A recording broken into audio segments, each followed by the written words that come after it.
ersten Stunde hieß Paul Mack. It all started with a man called Paul Mack. He was born in 1755 in Zinsbach in Germany, 1 year before the 7 Years' War. Paul's parents were farmers, but they had their son apprenticed to a cartwright. Paul was ambitious and determined. He moved into nearby Waldkirch and applied for citizenship.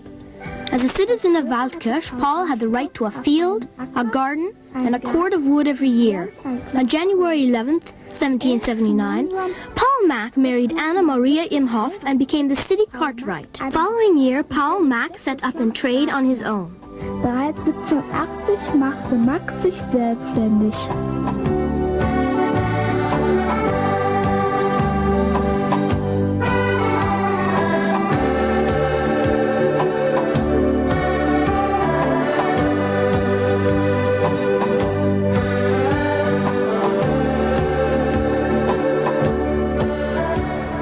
Waldkirch, in the Black Forest region of southwestern Germany.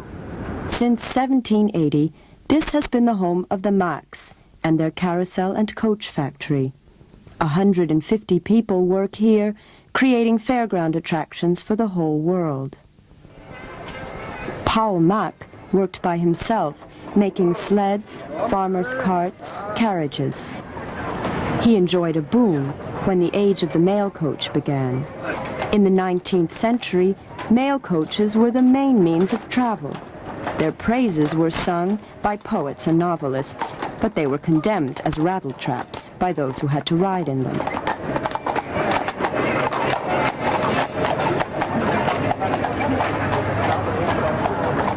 And they certainly weren't without their dangers. That's something Heinrich, the grandson of the company founder, discovered to his cost. On a business journey by coach to Kehl and Strasbourg, he was the victim of an armed robbery. Heinrich's corpse was never found. Heinrich Mack II took over the family business, which already employed a number of craftsmen, and needed to, in order to handle all the new business coming in. There were wheelmakers, carpenters, smiths, fitters, saddlers, and painters. Dozens of utility and luxury carriages and coaches left the factory in Waldkirch. As early as the 19th century, Waldkirch had an international reputation as a city of organ builders. The organs became bigger and bigger, and no fairground could manage without its own hurdy-gurdy music. And the Macks built the wagons to go with it. Wir sind eigentlich ein sehr eigenes. We're very much a family company with a style of our own. One good example to illustrate this is Euro Disney. We had very long negotiations with Euro Disney. We'd virtually agreed on everything, prices and so on. But in the end, we withdrew because we're basically too conservative to take on such big jobs. We didn't want to double our workforce just to complete the Disney contracts and then afterwards have to fire the people again. So we said, okay, we'll stay the way we are, even if that means we can't take on the Disney contract. Around 1880, a lot of the work already focused on the world of traveling fairground and circus folk. Heinrich Mack started building carousels. This one, dating from 1881, is still in working order. The fairground folk made Waldkirch into their winter quarters and occasionally came to watch Mack build their rolling summer residences. The circus directors demanded very elegant interior fittings and furnishings. When, in 1930, Circus Krone traveled around the world with 330 wagons, almost all of them had been built by the firm of Mack.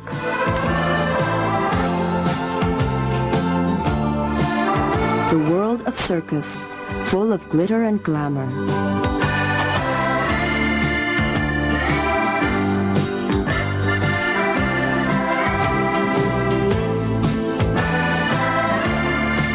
In the meantime, Heinrich Mack III had taken over the family business, and he extended it to include sales booths.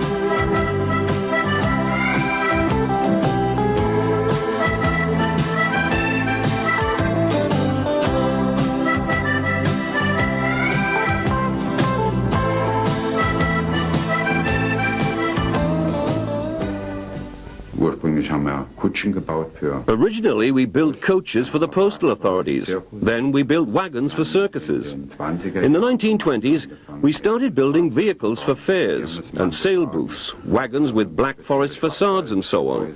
And we've kept that business right down to the present day, although we're not quite decided among ourselves whether we want to continue in that field. Meinungen darüber haben, ob wir das behalten sollten oder nicht. In the 212 years since the firm was founded, they have moved from building cheap sleds to expensive luxury vehicles. Everything is done by hand.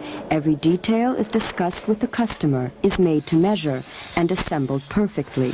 There's nothing off the rack here, and that is reflected in the prices.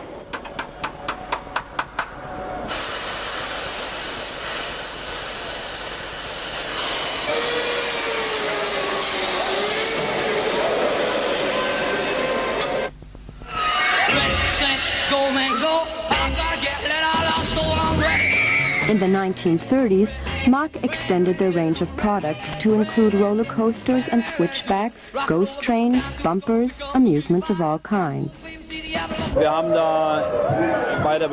When we ordered, we told them exactly what we wanted as regards design and technical features. And during the whole period of design and construction, we helped develop this facility, technically and visually, invested again and again, make things better and better. At present, the Petersburg Flyer is one of the few attractions which convey the nostalgic character of bygone fairs. But ours also provides a dashing and really adventurous ride.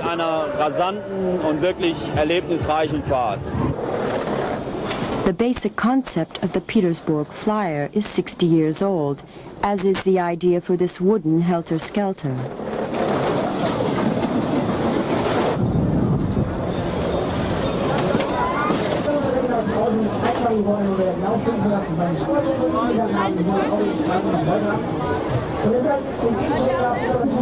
The typical fairground sales booth has had to adapt to changing public taste. Instead of sausages and fish rolls, there are now spring rolls and chop suey. Since 1983, the transportable water chute from Waldkirch has been one of the big attractions of major fairgrounds, like the Kange Fair in the Ruhr area of Germany. Boats are pulled up a 13-meter-long chute and then plunged down at high speed.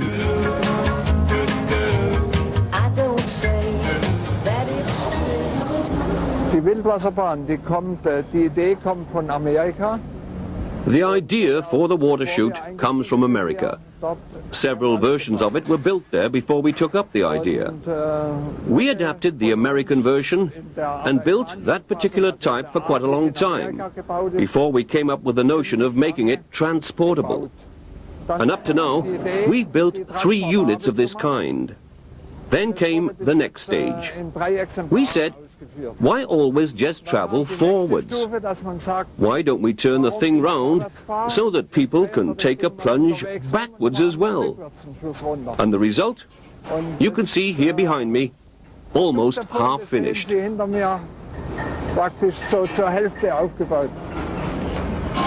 Designing a new water chute begins in the traditional way. Planners put their ideas down on paper.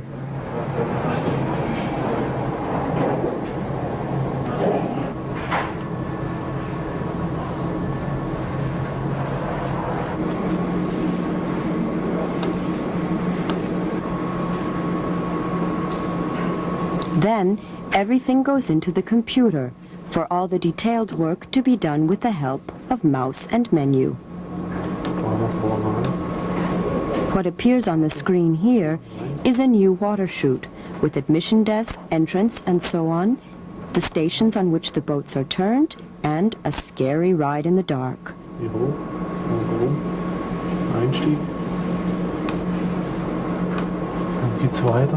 Everything is calculated with millimeter precision, with all the dimensions and all the forces which impact on the supports.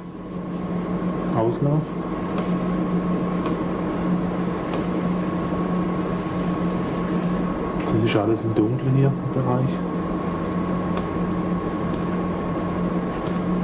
Drehstation 2, drehen wieder nach vorne.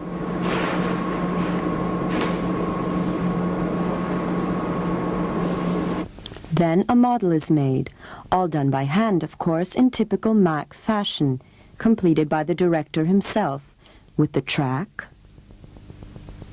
the boat, and the rotary stage. Then, when they go into production, the dimensions are reversed. The chute itself is huge.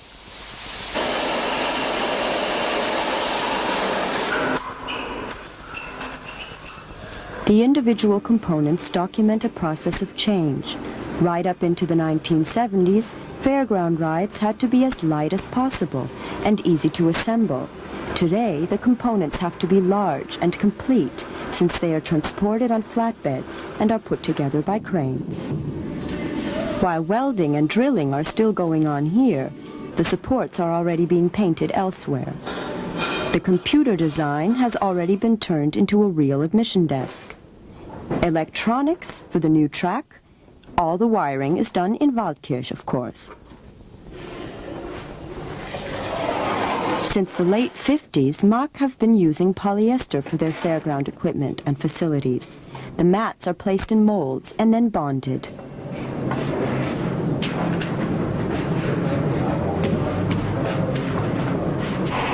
The interior fittings of the boats, seats, bars to grab hold of, and they're ready to go.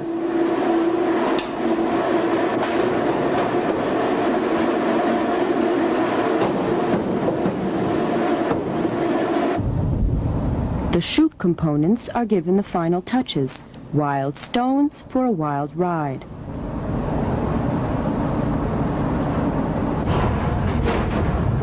Every new ride is assembled and tried out on the company grounds before it's delivered to the customer. But first, the TÜV, the Technical Supervisory Board, in Germany responsible, among other things, for all fairground facilities, tests everything for perfect functioning and, of course, for safety. The firm doesn't regard this as an imposition. It's an additional argument when it comes to selling such equipment. Fairground rides bearing the German TÜV stamp are much in demand abroad.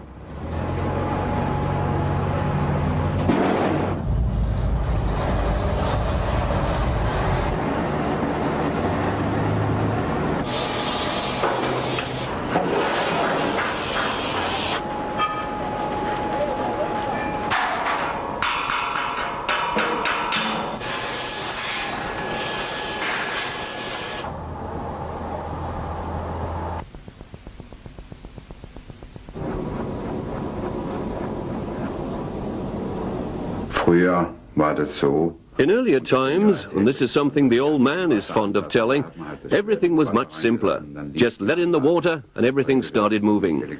Today we work with electronics, with huge switch boxes, of the kind you saw on the transportable water chute. Quite unlike anything in the old days. But they do have a big drawback. People nowadays are virtually incapable of doing things themselves. They used to change a cable or a fuse themselves, no problem. Today, that's more or less impossible. Every fairground attendant or leisure park operator would have to be an electronics engineer. In 1958, the brothers Hermann,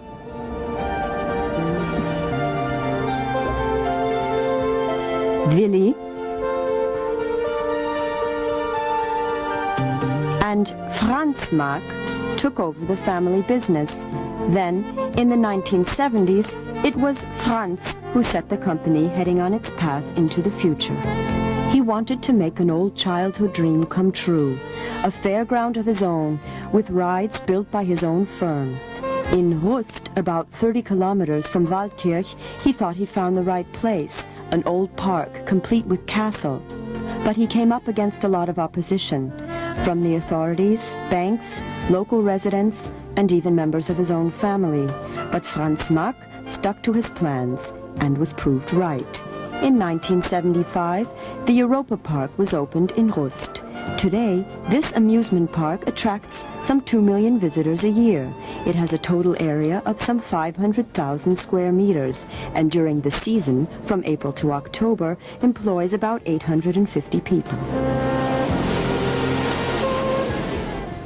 Mit Sicherheit hätten wir auch We certainly wouldn't have cottoned onto the trend, away from transportable rides and towards stationary ones, if we hadn't opened our own amusement park.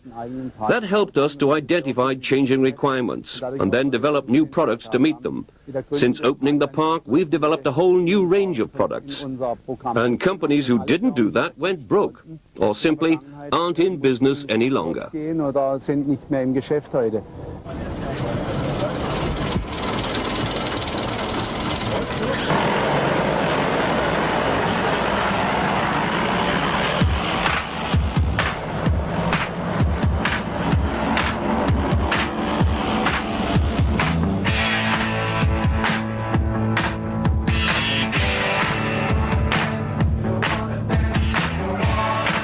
The Swiss Bob Track is a good example of how the park took advantage of its opportunities.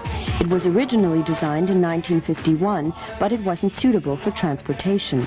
In the Europa Park, it enjoyed a renaissance as a permanent facility, and today it's in operation in places as far away as Japan. Bei Kobe Portopia Land ist es die At the Fahrgenauigkeit. Portopia land in Kobe, the precision with which the bobs move is appreciated. The ride isn't rail-based. The bob runs in a channel, and that consists of 100 pipes running alongside one another. You could practically follow the bob along one pipe from top to bottom. It doesn't move even 5 centimeters off route, although, as I said, there are no guide rails. Wie gesagt, keinerlei Führung hat. Today, a new generation is running the firm of Mack, and they can point proudly to their own showpiece, the Europa Park. If a potential customer is interested in a water shoot or in setting up his own leisure park, he can come here and see things in operation.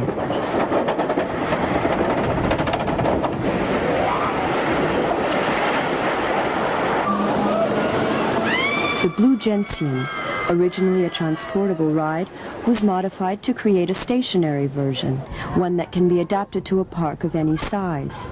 The train takes 38 people and soon demonstrates that even a speed of just 45 kilometers an hour can provide a very exciting ride. Transport systems are typical park facilities. Since 1975, Mack has developed and sold many versions of them all over the world. One major feature of the park is the Mississippi paddle steamer. It's driven by a diesel engine, can take 50 passengers, and chugs along at 10 kilometers an hour.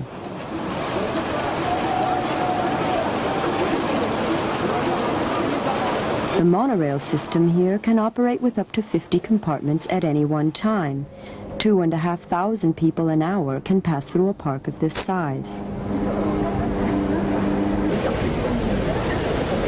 Up in the air, the monorail. Down on the ground, this railway, providing a nice cozy tour of the park.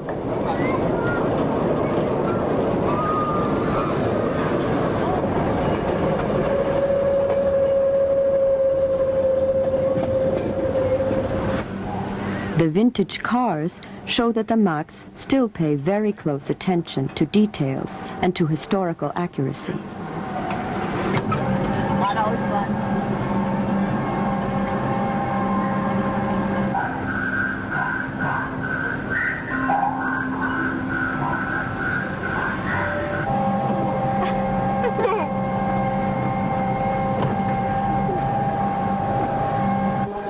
The latest product is the marionette boat ride.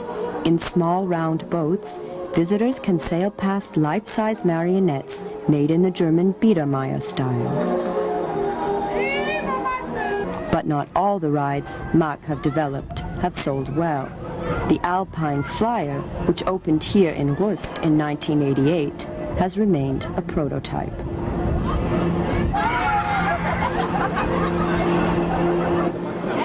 All the same, it's on the program when potential customers visit the park, especially when these customers come from the Bush family, which operates 10 large leisure parks in the United States alone. It's wonderful theming up with the balloon. It's a hydraulic-driven ride and weighs about 60 tons. Family ride also. Family ride also. Great. When I was in your park, you've got about 4 turning portable rides of our company in the Fiesta area Yeah. in Bush. Very, very popular. Music with that, Music yeah. Express and Sea Storm, I think we got, and also the teacups. It was definitely the Europa Park providing a showcase for fairground attractions, which form the basis for the company's present prosperity.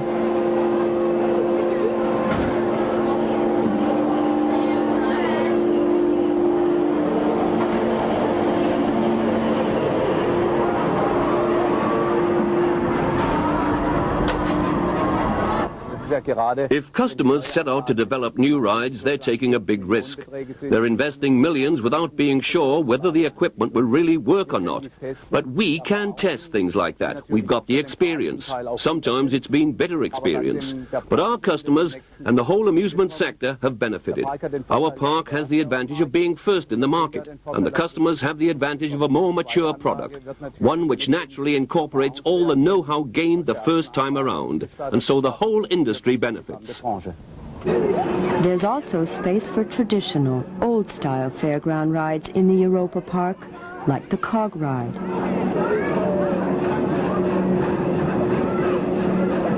Bumpers used to be good business.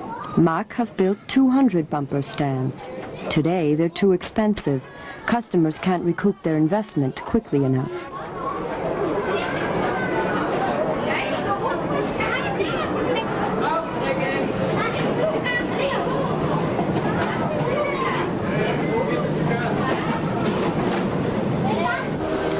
"38 meters high, 45 meters diameter, with a switchback inside. The huge globe has become the park's symbol and landmark."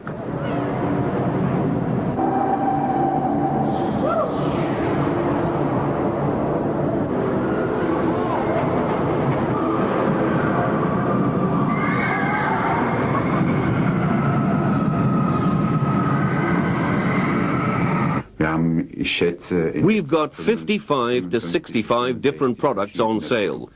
As far as breadth of range is concerned, we're definitely the biggest manufacturer in the world. We make just about everything. Our big advantage is that we can provide every customer with exactly what he wants. And that's something no one else can claim. Und das kann an für sich sonst niemand bieten. 212 years of the Mack Carousel and Coach Factory, from mail coaches to monorails, from alpine houses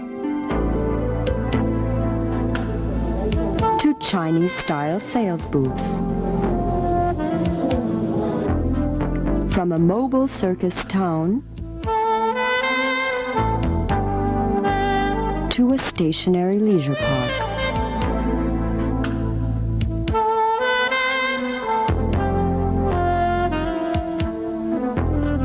From the wooden helter-skelter with track guide to a bob track with no guide. Ever higher, ever faster. Yes, but it all depends what you mean by ever higher, ever faster. That's certainly the trend. But nowadays, a good many rides come up against certain natural restrictions. There's a limit to the physical strain amusement park visitors can take. You can design a switchback to provide a certain speed, but if you exceed that limit, people start getting neck traumas, for example. And the technical supervisory board people step in and say no, or they say so far and no further.